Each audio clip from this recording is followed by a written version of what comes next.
New London, Connecticut, Sunday, June 4th, 1950. Racing neck and neck between the buoys, the two sleek-skulled coxed eights skidded down the mirror-still surface of the Thames. Rowing stroke for Yale, Jack McAuliffe feathered an instant too soon and caught a grab and heard the cox, Leo Kritsky, swear under his breath. At the 4/5 mark, Leo pushed the pace to a sprint. Sliding on the seat until his knees grazed his armpits, Jack made a clean catch and felt the blade lock onto a swell of river water. A splinter of pain stabbed at the rib that had mended and broken and mended again. Blinking away the ache in his rib cage, he hauled back on the haft of the oar, slick with blood from a burst blister.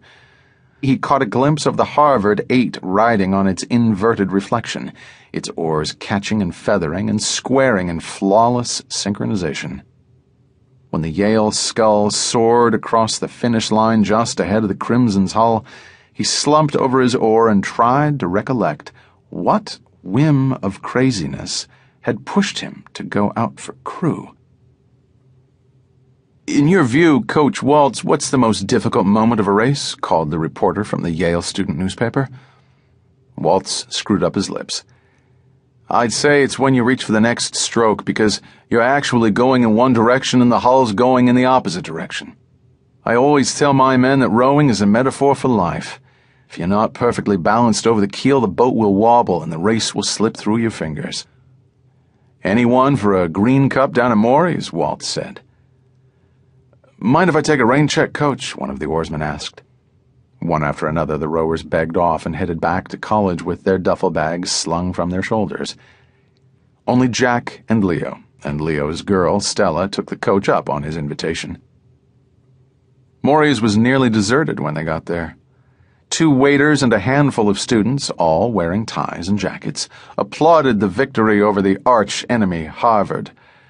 "Green cups for my people," the coach called as the 4 of them pulled up high-backed wooden chairs around a small table. When the green cups arrived, Coach Waltz raised his glass and saluted the 2 crewmen. Cocking his head, he casually asked them if they spoke any foreign languages. It turned out that Jack was fluent in German and could get by in Spanish.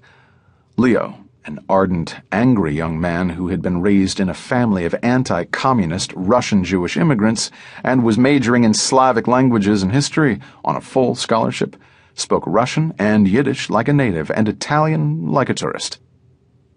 Jack offered an impassioned defense of Truman's airlift that had forced Stalin to back down on the blockade.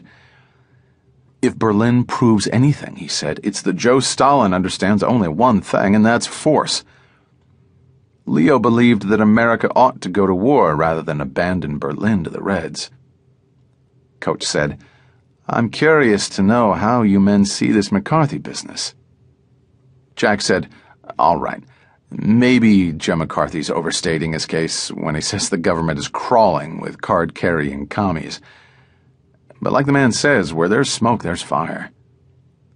"The way I see it," Leo said, "we need to put some pizzazz into this new Central Intelligence Agency that Truman concocted.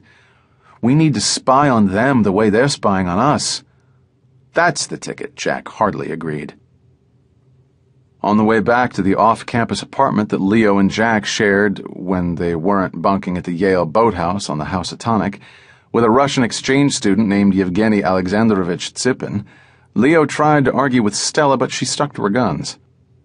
Stella slipped her arm through Jack's, lightly brushing a breast against his elbow. "Leo's angry with me, Jackie," she said with a mock pout. "But you see my point." "To tell the truth, I see 2 of them," Jack said with a leer. "I hope you're not trying to beat my time," Leo warned. "I thought crew shared everything," Jack said.